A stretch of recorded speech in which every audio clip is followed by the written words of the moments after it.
all the songs that we pick, regardless of if it's a hymn, if it's modern, whatever it is, we want to pick songs that exalt God, that glorify God, that show us who we are, and bring glory to Him.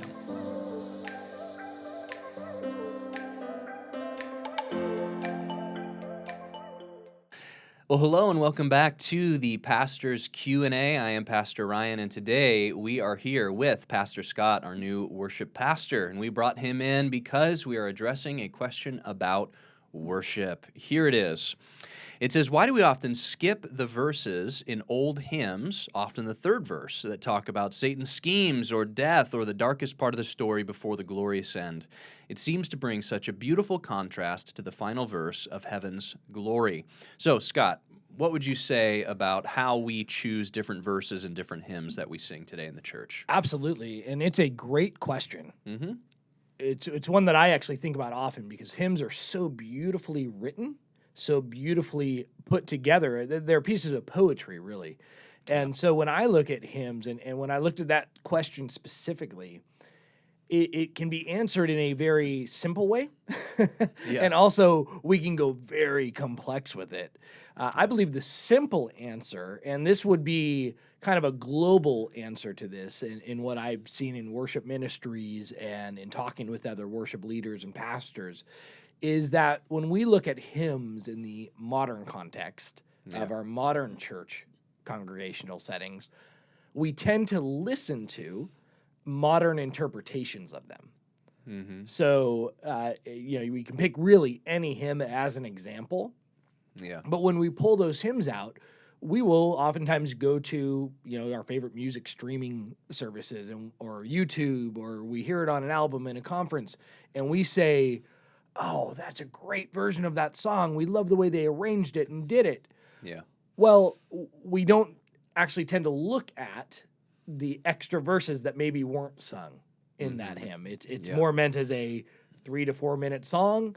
It answers checks all the boxes we want, and we go from there. And so again, I think that's a very simple way to answer that question. Mm-hmm. To go a little deeper though, in the question it asked about the third verse, and that stuck out to me because many hymns don't just have 1, 2, 3, 4 verses. From a songwriting standpoint, you usually have 1 or 2 verses, a chorus, a bridge. Right.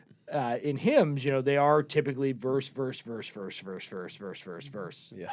And I mean, they are. Yeah. And again, they're poems. Yeah. They weren't written oftentimes they were not written in the context of songwriting like we think of it today. Right. They are written from a much more of a grammatical outreach. They're written as prayers, really. And so what we find is that there's not just a third verse that's left out. Yeah. There's a 6th, 7th, and 8th verse that's left out as well. So for here at Radiant, I feel that when we look at what we sing, we're very focused on the words that we sing. So when we look at hymns, it's not so much saying, oh, we're not going to sing that verse, or let's take out the verse about Satan and death. It's the crafting of the words that we're singing and lifting up in declaration to God. Right.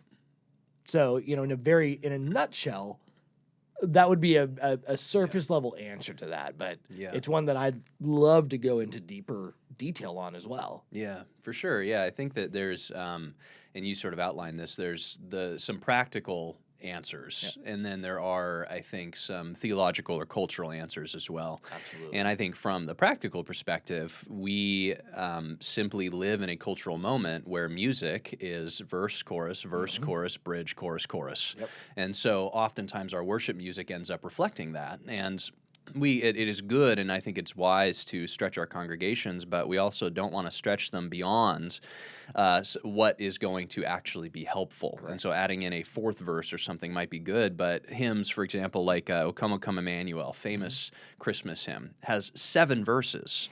I don't think we've ever sang all 7 verses, all creatures of our God and King. 7 verses. And some of them are pretty obscure in terms of the language and the Old English used, and so the modern interpretation of that hymn is going to look more like a modern song. And there's different cultural factors that play into that. You could blame shrinking attention spans. You could blame just popular music, and so Absolutely. there's different reasons for that. But I think stretching our congregation, but also being aware of their necessities and capacities as we're doing that, I think is important. And I do think that on a deeper theological level, one thing that I do think we need to be careful of is thinking about what it is that our worship songs are focusing on, not just hymns in the way that contemporary writers edit hymns, because we often, like you said, we go to the popular version because that's what the chord charts are from. Sure. And so we grab these chord charts, Absolutely. and so we do it this way. But really, any worship song, if you look at kind of the theological underpinning of it and what it's focusing on, is it self-focused? Is it nothing but joy and cheeriness? Or is there lament? Is there confession? Or is there death? Is there these other things that we're able to focus on? I think that's important. Absolutely. We're in our series on Ecclesiastes right now at the church, and Ecclesiastes chapter 3, verse 19 and 20. This is one thing that it tells us about death. It says, "For what happens to the children of man is what happens to the beasts. It's the same. As one dies, so dies the other. They all have the same breath, and man has no advantage over the beasts, for all is vanity." It's really cheery. The reason why, but seriously though, the reason why Ecclesiastes is not super popular, the reason why this has been such an interesting series, is because culturally we don't reflect on those things very often. I remember Tim Keller, he has done just dozens and dozens and dozens of funerals, and he said the number one experience, the number one emotion that he observes at funerals is embarrassment.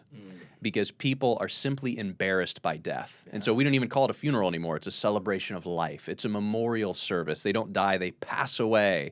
And in a secular culture where this life is all that there is, we need to try to grab onto as much happiness and pleasure in this life as possible. And therefore, we're going to avoid talking about things like death. And so being aware of that in our worship, leading as we are picking through different songs, but also being sensitive to where our people are at. And really, like you said, all the songs that we pick, regardless of if it's a hymn, if it's modern, whatever it is, we want to pick songs that exalt God, that glorify God, that show us who we are and bring glory to Him. And so that's what we want to do. Absolutely. And that's the pillars of our worship here at Radiant. Yeah. It's focused on that vertical declarative worship to Him and Him alone. Yeah. And through that our experience happens. So, as we look, and we love hymns. I mean, that's a absolute, you and I and the church in general, we love hymns. And we're even diving in deeper to some of these, maybe some hymns that aren't just "It Is Well" and "How Great Thou Art." And, even though that's a more modern-ish styled hymn. Sure. Just really diving in because they're so rich lyrically. And so it's a fantastic question to really dive into. It makes you want to go back and read some of these hymns and see where they come from, and walking from point A to point B through each of the verses. So it's beautiful. Again, our worship is really our singing of prayers. It's our lifting up, and that's why hymns are so beautiful, because as you read them, read a hymn without singing it, and you are praying. And that's a beautiful aspect to it.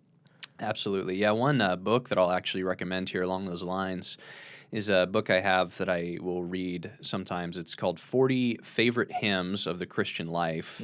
And I'll show it to the camera here. Maybe we can cut in a little graphic or something. But this one here, and so it looks at 40 famous hymns.